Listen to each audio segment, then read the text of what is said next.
4.5, probability of two events. When we're looking at two or more events, sometimes probabilities can get large, the numbers in the denominator and the numerator, and they can also get complicated. But there are two ways that we're going to be talking about how to calculate probability of two events. So we can use the tree diagram. So this takes a while. Takes a long time. But so that's the downside. But the positive side is very concrete. You can see everything. Or we can use the multiplication method. So this is very fast, but it's more abstract. So I'm going to start off with this list of how to do a tree diagram and then do a question, and then I'm going to show you the exact same question using multiplication. Now this list might not make a lot of sense right in the beginning, but then we'll do an example of it and then you'll see what I mean.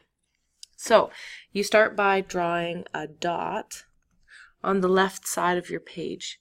Determine each possible outcome for the first event and then list them to the right of your dot. Draw a line from the dot to each outcome. Determine the possible outcomes for the second event and list them around each possible outcome from the first event. And this is kind of like branches on a tree. Create a summary of all possible outcomes. So let's do this example here. Find the probability of rolling a 2 on a dice and tossing heads.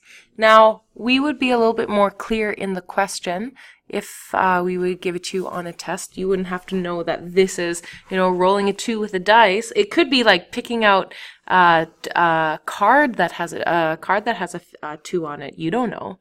So this was just to kind of quicken it. So if I really wanted to say this, so probability of 2 equals rolling 2 on a 6-sided dice, or a die, sorry, not 2.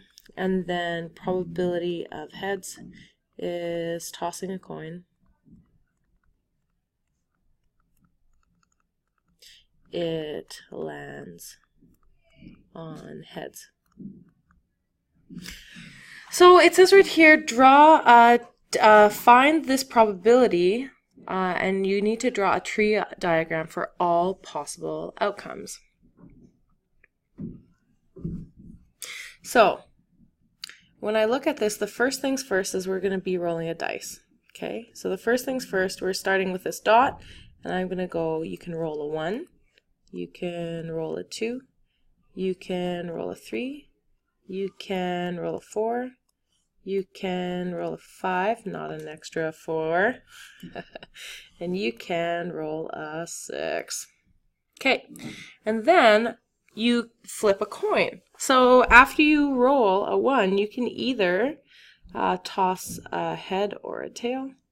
Once you roll a 2, you can either toss a head or a tail. There are only 2 options, head or a tail, and then heads or tails, and then heads or tails, and then heads or tails. So the question that you have to ask yourself is, how many possible outcomes are there? So 1, 2, 3, 4, 5, 6, 7, 8, 9, 10, 11, 12. There are 12 ends to the paths. But if I want to find out what's the probability of rolling a 2, I'm going to find this, okay, and then tossing heads. there's only one outcome out of all of them that's that. So that means that the probability is going to be 1 out of 12. So you can see that drawing the diagram took a little bit of time, but then it was very, very easy to see what the answer was. Now let's see what happens when we use the multiplication method. So with the multiplication method, we determine the probability of event 1 as a fraction. And then you determine the probability of event 2 as a fraction. And then you multiply the two fractions. Simple as that. So, for example, let's do the exact same one. Find the probability of rolling a 2 on a 6-sided dice or a 6-sided die and tossing heads. So the probability of rolling a 2 on a 6-sided dice is going to be 1 out of 6, right? Because there's only one face of that die that has 2. And the probability of tossing a coin and it landing on heads, well, you either have heads or tails. Okay, the heads is the side with the head on, and the tails, depending on what coin you have, it's going to be something different. So tails is a loony, or sorry, tails is a loon, or the polar bears, or you know, back in the Ice Age when we had pennies, there would be little leaves on it. Okay, so there are only two options. There are only heads or tails. So that means the probability of tossing heads is going to be 1 out of 2 options. So the multiplication method, so the probability of rolling a 2 and then the coin landing on heads is going to be the probability of rolling a 2. Okay, so that's 1 out of 6 times 1 out of 2. And remember, with multiplying fractions, we multiply numerator to numerator and then denominator to denominator. So then this is also going to be 1/12. That's done. So you just multiply those two things together and you get the exact same answer.